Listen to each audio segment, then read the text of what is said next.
Welcome to the Shower Epiphanies podcast, where we explore your hidden thoughts and desires, revealing your greatest drop the mic moments. Now, here's your host, Art Costello.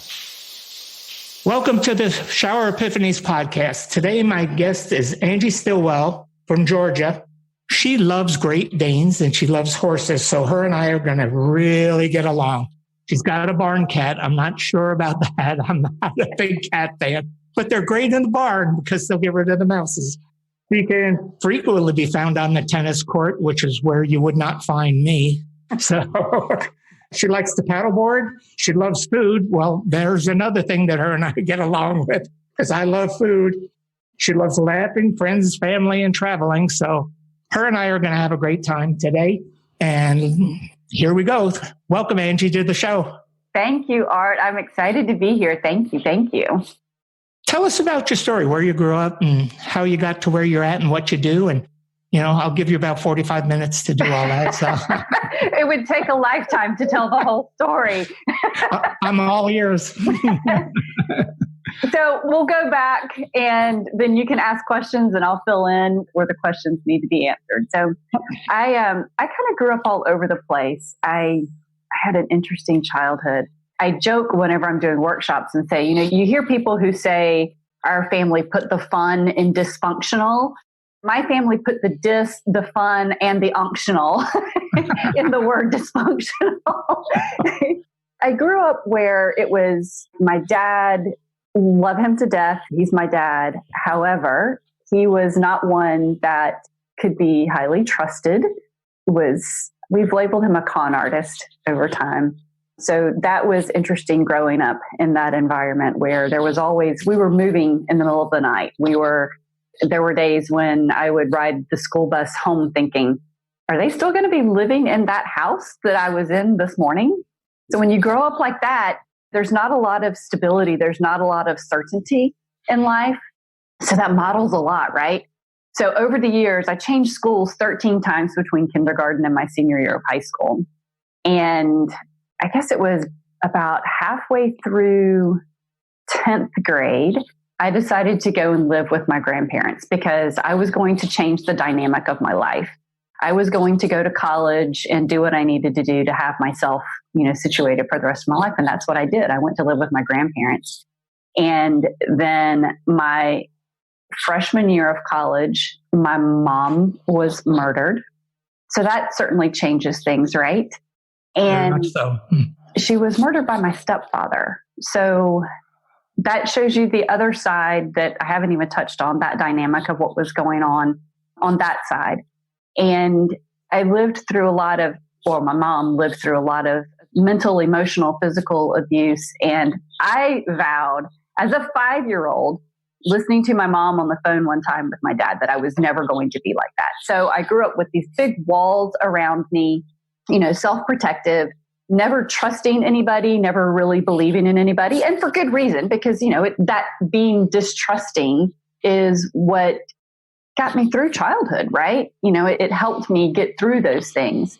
But what I found out after I was married in my mid-20s, and then a couple of decades later going through a divorce, those walls I built were not effective any longer. They helped as a kid, didn't so much as an adult. And so while it shaped me in a lot of great ways, it also hindered me in not being able to build those deeper connections with people. And that's really where life gets interesting and fun, is in those deep connections, right? It does. And despite all of it, though, I've always been a laugher and enjoyed life. That's what I'm really interested in, because we have some similarities in our background, not as drastic and impactful, but I was abandoned as a 9-year-old in a very untraditional way. My parents moved from a very urban area to a very rural area, and we had no friends, no baseball, anything for me to play with. But how did you recognize that you, at 5 years old, what was the thought? Can you think back about the thought process you had of knowing that that's not the life that you wanted, not how you wanted to live your life? Because I had that experience at 9 years old. Yeah. So on that particular day, I knew that my dad he was always missing, you know, we'll say missing. And I wasn't really sure where he was, but I knew that my mom was really unhappy. And he would say he was coming home and then he wouldn't come home. And I would hear my mom and him on the phone talking. And on this particular day, she was saying, but you said you'd be home. You said you'd be home. And I just thought, that feels weak to me. I don't know what made me think that. But at that point in my life, I really went from being the child to being the adult, to being the parent. And it felt weak to really beg someone to come home to you. And I remember the telephone with the long cord, right? And she's standing in the kitchen with that long cord and the phone in her hand. And I walk in and I could hear this, and just in my head, it was I don't want to be weak like that. And my dad, despite his shortcomings, was always doing things to make us stronger. Like he bought us boxing gloves really young. And so physically stronger. Physically stronger. And I learned to swim because he threw me in the water. So sink or swim. And I equated all of that with strength. And to me, that wasn't about begging anyone to come home to you. And so I went back to my room and just thought, that'll never be me. And so, the little hardening and. Yeah. Well, the things that harden us are actually the things that we learn the greatest from. I mean, they really do. And it's all about choice, because it either defeats us or it propels us. And that is a choice that we make. But a lot of it is based in our expectations. Because when our expectations are based in faith, faith is what drives us forward, always. Because even though we don't know the outcome, we know that in the end, it's always going to be all right. Yeah. And that is what has always driven people like you and I. It is because in the end, we know this life doesn't always give you what you want. It's more about how you handle it and how you overcome the adversities to enjoy the great moments. Absolutely. The need to have closure in any given situation is sheer human nature. And when it comes to romantic relationships, this desire skyrockets. Has your previously failed relationship left you in immense pain? It's not uncommon for people to shy away from a new relationship after their first one fails miserably. The fear of the unknown makes them hide in a shell to prevent any future heartbreak. Relatable? Despite wanting to love and be loved, you can't take the plunge if your mind and heart are still locked somewhere in the past. Maybe you aren't aware of the power of releasing the past, or perhaps you don't know how to do it. Art Costello in his online course teaches the art of moving on from bad places to happier, more stable ones. This course can change your life for good, helping you beat all kinds of negativity on the road to eternal bliss. Sign up now before the gloominess gets the better of you at expectationacademy.com. One thing we haven't talked about yet is ask in the beginning of the show, which I normally do, but I was very excited to talk to you about what you do for a living and what your company is about and what Angie's about with her business. Yeah. Well, it's kind of funny because as I was going through the divorce, my ex and I had both been successful and we have a good relationship now. So going through the divorce, I was doing that introspective work. What did I do right? What did I do wrong? And what I realized was that those walls that I had built were part of the reason for me failing in the marriage. I wasn't as open about everything as I could have been and maybe should have been. And, my needs, my wants, my desires, my feelings, all of that. I kept all of that to myself because I thought that's how you did things to be a strong person. And as I started realizing about tearing down the walls and really digging deeper into that whole, I started really reading a lot on Brene Brown's vulnerability. And there is a quote by, now his name is escaping me, but the quote is, "It is through our vulnerability that we find our strength." And that just really struck me. And as I started really showing more of my vulnerability and tearing down those walls, what I realized was that doors were opening for me that had never opened before. I started, my friendships and my relationships with my family got deeper, and even my business got better. And I thought, how can I take this and do more of this with my clients? Because at the time I was doing freelance work. I was doing some consulting and copywriting and that sort of thing for clients. And as I started working with my clients, they too were getting better results by being more vulnerable and sharing their stories. Mm-hmm. And that was really when the whole storytelling piece started coming about. And so eventually I put together a program called Vulnerability Warrior. And that is for people who have been through major transitions themselves in life, whether it's death or divorce, empty nest. Maybe it's even that you've been really successful, but you've hit a plateau and you feel stuck now. Mm-hmm. So any kind of major transition in life where you know that there's something bigger and better that you're wanting to do in life and that you're meant to do, otherwise you wouldn't be here anymore. I do. Yeah, we all hit that point at some point in our lives. Or if you're an introspective thinker, you do, right? Mm-hmm. And Vulnerability Warrior takes people through the process that I went through without having to spend the $1 jillion I did on attending every conference on the face of the earth and reading 1,400 books on the topic and doing, years and years of therapy work.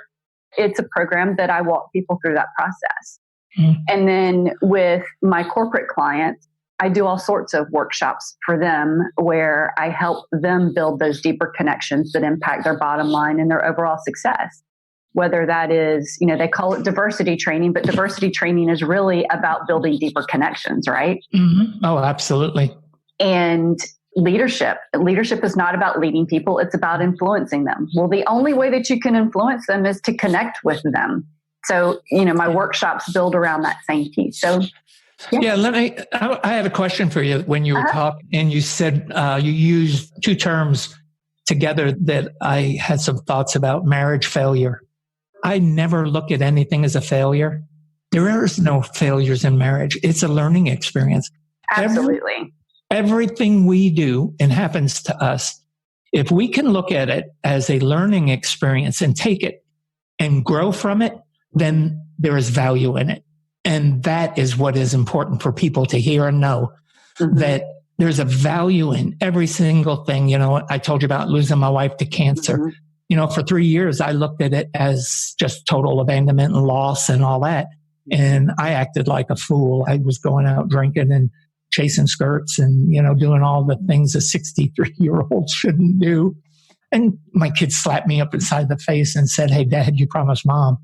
And when I got my senses back to me and really started thinking, I looked back on it, I said, it's all meant to make me grow. And I dishonored her by not honoring our legacy that her and I had built and all the trials, tribulations, fights, arguments, and everything else that married couples go through. It's all meant to bring us somewhere.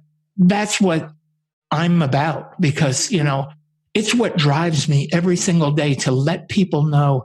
One of the big things that's a big stickler with me is people say, I'm going to be 72 August 26th. And people say, why don't you retire? Why don't you just quit and just keep going? I said, I can't do that. It's never going to happen, because I'm doing what I love to do. I'm doing what I'm meant to do.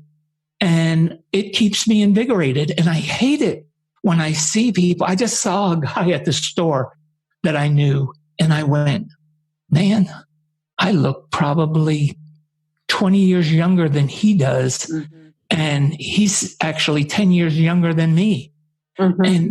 But it's the negativism that came out of him that freaked me out. Everything. I'm tired of being old. And I said, you're not old. You're only old as you think you are. Definitely. And I don't know if it's because we both have grown up around animals, and I think animals are very healing. When, you were young and going through your things, we had horses and cows, and I had chickens, and I had my favorite pig, Oscar, followed me to the school bus about 800 yards down the road. every day. He would hear the school bus coming. He would fly down the driveway and be sitting there every single day. I came home from school one day and I said, "Where's Oscar? He's not here." My brother said, "He's hanging in the barn." Oh. They slaughtered my Oscar for ham and bacon and everything. It killed me. But, you get over it and you get another animal. But animals are really, really powerful healers. I mean, I love it now with people doing a lot of therapy work with horses and dogs. Yeah. It's really great. So did you have animals or that a draw to you? No, I definitely had animals growing up. I was the one who would beg to pick up the stray dog on the side of the road and would usually end up picking up the stray dog on the side of the road. And I remember picking up one. Hold it. My mom used to go by and pick up stray men along the road. Well, there's that too. My mother really, honestly, I mean, she would pick up stray people places she found them. And I'd come home from school and say, "Hey, where'd you come from?" But it was in a loving way, there was nothing not nice about it. It was in a loving way. So, but anyway, sorry to interrupt, but I had to get that one in there. Funny. I also had a horse and cat. I've never been I don't want cats inside, but outdoor cats are great. And I had several cats over the years, and my cats have always had interesting names. I had a cat in high school, this big black cat with these really brilliant green eyes. And his name was MC, stood for MC. My Cat. My cat. That was my father-in-law's initials, MC. At birth, they didn't give names. He was from Arkansas, Oil Trough, Arkansas. Oh, and his name was MC. Oh, goodness. Well, I'm sure it didn't stand for my cat. Could have. It could have. He was a character. Yep. I called it my character. That's hilarious. Yeah. No, so I had all sorts of animals growing up through the years, and they have always been, and you and I were talking before we went live about how many Danes and all I had when I was going through my divorce. I actually had 4 Great Danes, a Doberman, 2 horses, and a barn cat at the time. I had lots of ways to get hugs and oxytocin.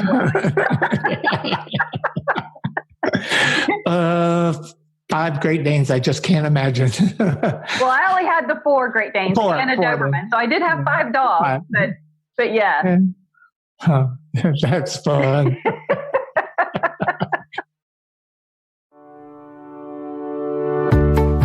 Has anyone ever inspired you to discover a happier, healthier, and more fulfilled you? It is a magical experience, isn't it? Inspiration is indeed very powerful, yet it's often undermined. It can lift you from the ground to the sky in no time. Have you ever thought about returning the favor by inspiring the people around you? If you don't think you have it in you, we have good news for you. Art Costello's online course has everything you need to learn to supercharge yourself and shape your character into a powerful personality. Get ready to discover your strengths and unleash the creativity within. Don't believe it? Check it out yourself by signing up for this life-changing course at expectationacademy.com. That's expectationacademy.com.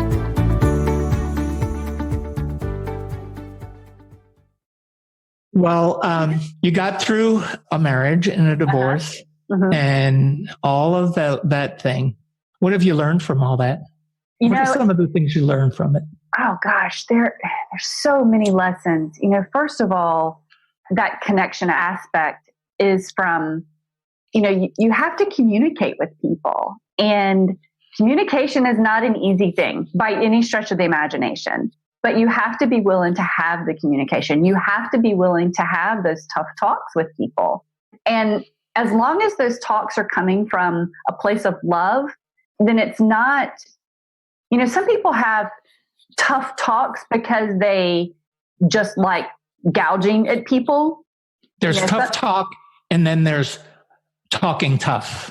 Yes. Some people talk tough to people. Some people do tough talks. Yeah, it's like when people say, "Oh, I always tell the truth," or the brutal truth, or "I'm brutally honest." Well, sometimes that's not the best way to go about things. You don't have to be brutally honest. You can be honest and not be brutal about it.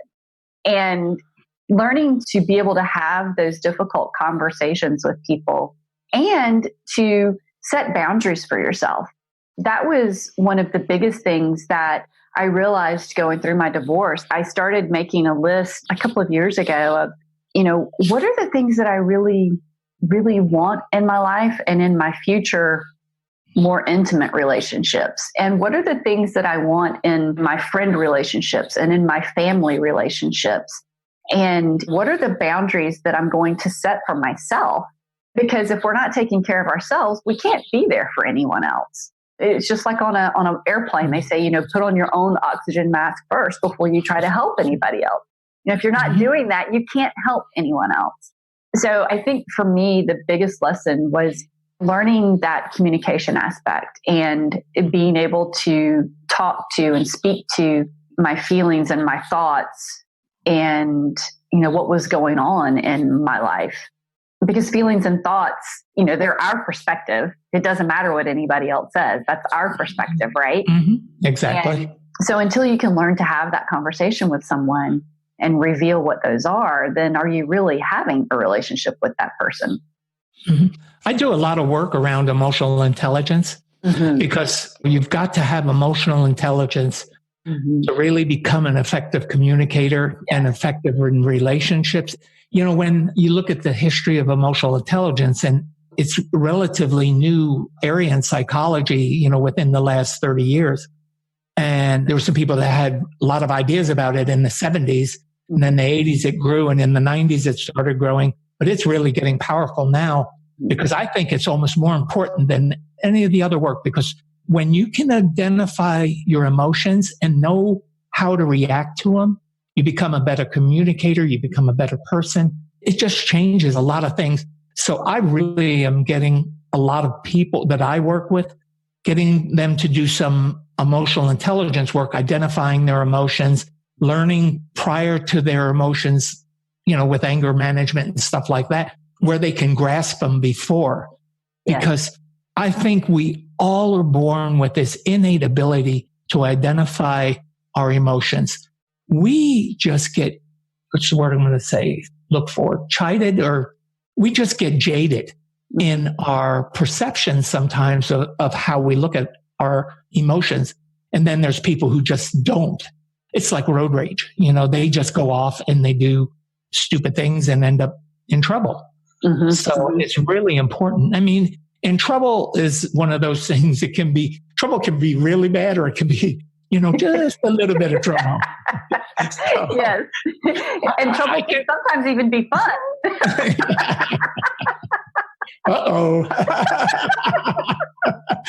I can get into a little trouble easily and have it gradually go into getting in big trouble. Yes, we all can. But it's really another part of life that's just really, really important for people to really identify in order for them to become a whole person. But you really struck upon something that is really near and dear to my heart, and that's communication. Because I believe that anything can be solved through communication. If we learn how to communicate and we learn how to do it correctly, which I think emotional intelligence comes into, but when we can do all those things, life becomes so much easier and so much better. And then when you relate it to expectations and having an understanding that we're not always going to get what we want and things can be disappointing, and that is good sometimes, even as hard as it is can be. I hated losing my wife. You hated getting divorced. I'm sure you didn't like it. No. But it was part of who and what we are and how we're supposed to grow. When I look back on my life and, I'm a Vietnam veteran, I was in the Marine Corps, and I look about all the things that have gone on in my life, I just think I have no regrets. I've always done everything that I've wanted. I've lived a super good life. Yeah, there's been some bad things happen that I didn't want to have happened, but I can't control them. We can't control those things. They just happen. Absolutely. Absolutely. There is so little that is within our control. And people think that, people who tend to get really angry And anger is a valid emotion, and it's one that can be useful when you understand what you're doing with it. Mm-hmm. But people who are really angry people use anger to control a situation, and they're not controlling the situation. They're being a bully. And it's interesting when you look at all of the emotions. The other thing, our whole spectrum of emotions are important. And we need to be able to feel all of them to really be a whole person and understand what it is that's causing it. Otherwise, you're in reaction mode. You're not in production mode. You're in reaction mode. And it's hard to sit in those difficult emotions, right? A really good friend of mine, Dr. Joan Rosenberg, in fact, she just recently published a new book. She talks about being able to sit in an emotion for 90 seconds. And people think, oh, I do that all the time.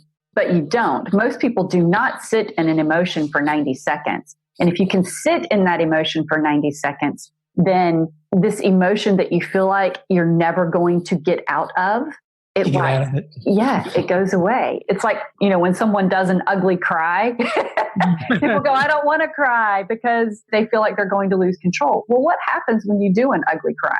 You stop. At some point, you stop. You don't keep doing the ugly cry, but you allow yourself to get all the way into it. And then you're done and you go on to the next thing. And I'm an ugly crier. I'm so emotional about stuff. But I have always used it as my release. And I learned something because I've never thought about it giving me that 90 seconds to gain control. But that's exactly what I do with it.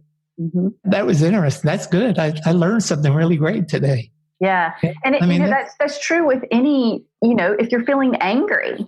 Okay, well, sit in that anger instead of really blowing or whatever. Mm-hmm. Feel it for 90 seconds. Really dig into it. And see, what is this about? What is this really doing? Any emotion that grief. Yeah. Goodness gracious, sit in it. So many people just want to squash it, True. That's very true. Because when I lost my wife, I was so numb to this day, I cannot tell you, not only a handful of people who I knew were at her funeral. I can't tell you who was there. I was so out of it.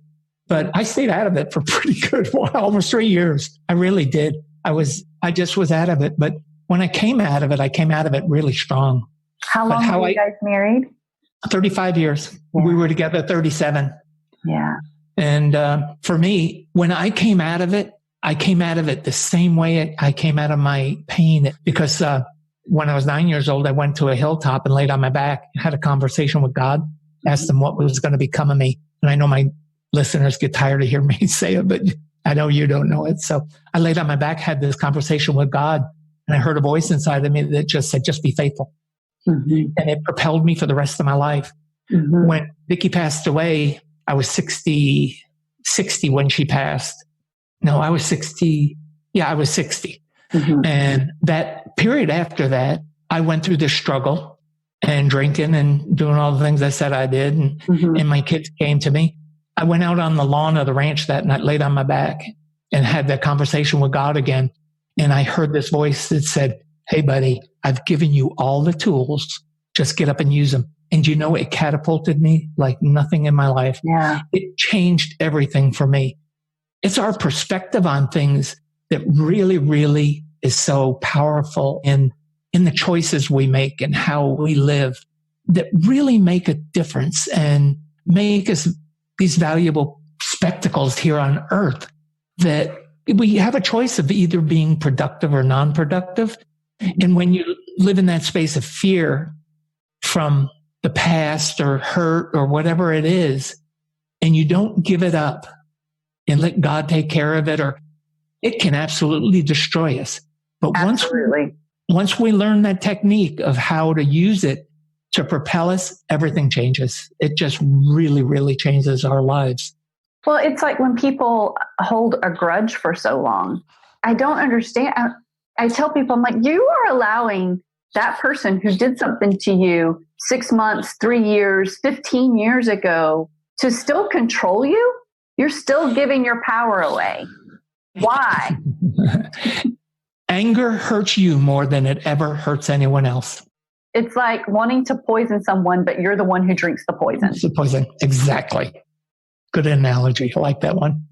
People do it. People do it all the time. Absolutely. I've coached some people since going through my divorce. I've coached some people going through their divorces and managing their emotions. And people will get so angry and harbor so much hate toward their ex. And I'm like, at some point you chose that person. So what is it that you're really angry about? Because at some point you loved that person. At some point you chose that person. And now you are allowing that person to still rent space in your head and control your day-to-day actions. Why? And if they have children, it affects their children too. Oh, gosh. Drastically. All right, that's a whole other conversation. It drives me crazy when I hear people talking bad about their exes to their children.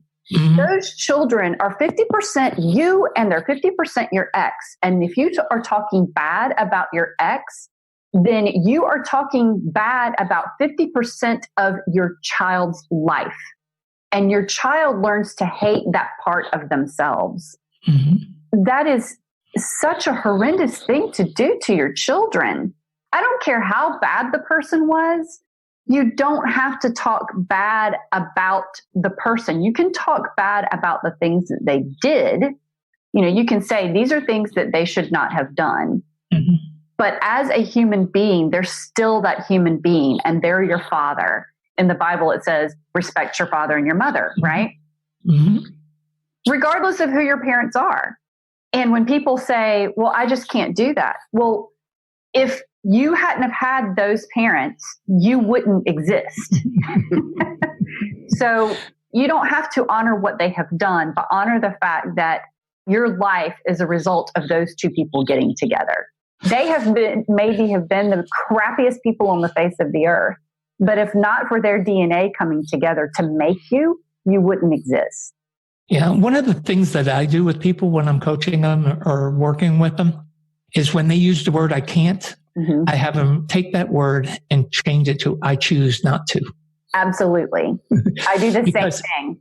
Because it's a choice. Yes, it's a choice. And can't is not a word. I mean, to me, can't is saying, I just don't want to do it. And that's what it is. Yeah. I don't want to do it. Yeah, exactly. I don't want to learn what I have to do it. Yeah. So it says a lot about them when people start using the word can't around me. Mm-hmm. Mm-hmm. Because I just don't, I'm a former Marine and we didn't know what the word can't. The other thing that runs along in that, and yes, I'm the same way, when someone says, well, you just don't understand my problem. Nobody else has had my problem. Really? Nobody in all of the history of the world has ever had your problem? Are you really that special? I mean, you're special, but that's a whole other degree of special that no one else has ever had your problem. Yeah, I've been there. Oh, golly, that's interesting. But it's true. They're so self-centered. They're so engrossed in their own pain or their own idea that they don't see anything outside of it. And they don't think about what other people have already been through this and, or through problems. And that gets into a whole nother area. Well, they find comfort in their suffering. Yeah, some people do. They do. And here's part of it is, as long as they're living that story, other people comfort them. As long as they're living in that situation, they always have someone to tell them, oh gosh, I'm so sorry that you had to live through that. Yeah. When I'm uncomfortable, I have to get doing something. I have to start moving and doing something positive. Mm-hmm. And creative. It's really funny how I know when I'm uncomfortable by when I get that urge to start cleaning the house and doing stuff that just busy stuff, just to keep yourself busy. I know something's making me uncomfortable. And then while I'm working, doing whatever I'm doing, I start thinking about it and then I start working through it and get through it. So for me, that's a trigger to know that something has made me uncomfortable. So That's either that or I'd never get anything done.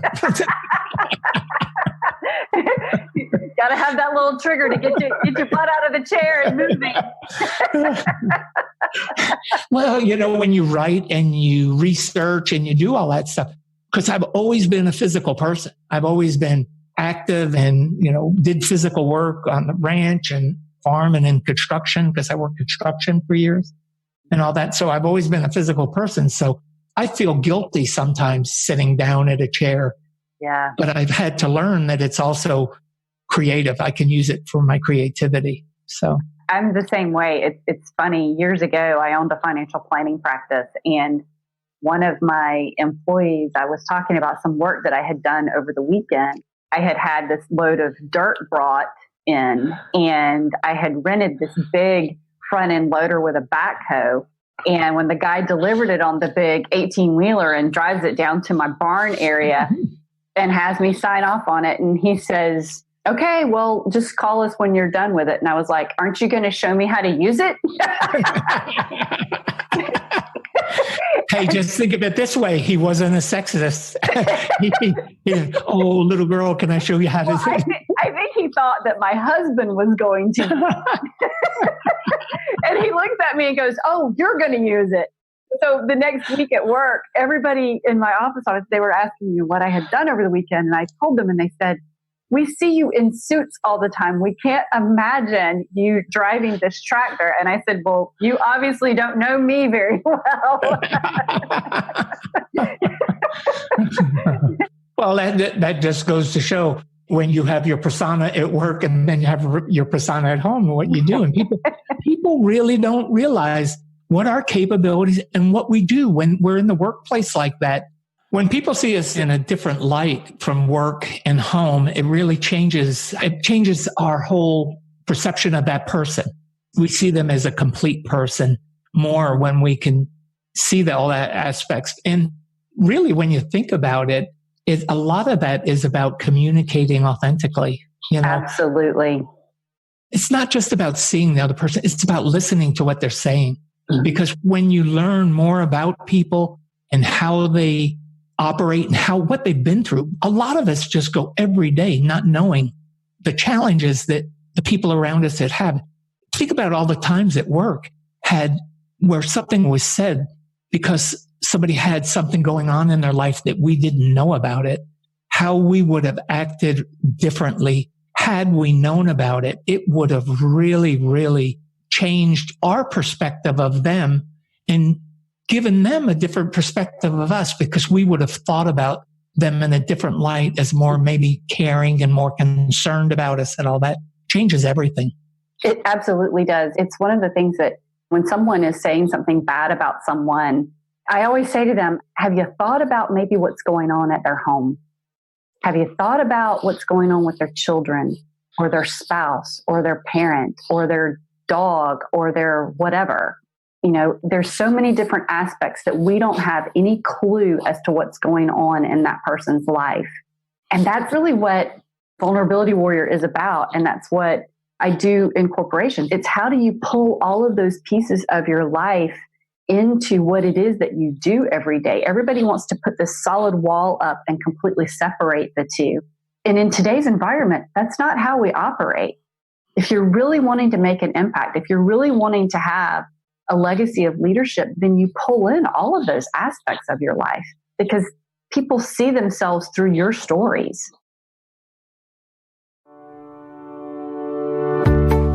Don't know which direction you want your life to take? Are you sinking deep down into the pit of uncertainties day by day? So, what's the secret to leading a happy, satisfied life? It's taking matters into your own hands. But what if the matters in question are a total blur? Art Costello's Expectation Academy course aims to tell you exactly how you can get some clarity in your life. This course can be your savior on your journey to reinventing yourself. While you certainly can't plan your whole future ahead, you can definitely control twists and turns your life takes.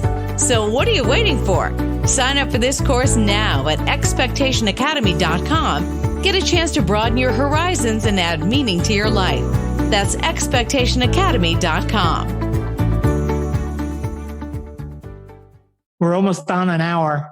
Yep. And golly, I hate to almost quit talking to you because I've just enjoyed this so much. Really had a great time. But I want everybody to hear what you have coming up and where they can get a hold of you and how we can all support you in this work that you're doing and really give you some real solid support behind it.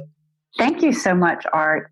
The best place for people to find me is my website, and that is AngelaWStillwell.com. That's AngelaWStillwell.com. And I'm sure you'll put that in show notes. And my Vulnerability Warrior program is a great program for people who have gone through transitions. You can get information by going to my website. That's the best place to go. And input your name and email, and information will come to you from there. Social media? You on social media? Absolutely. Facebook, Instagram, Twitter, LinkedIn. They're all, if you use the @ symbol, @AW Stillwell. They all have the same handle.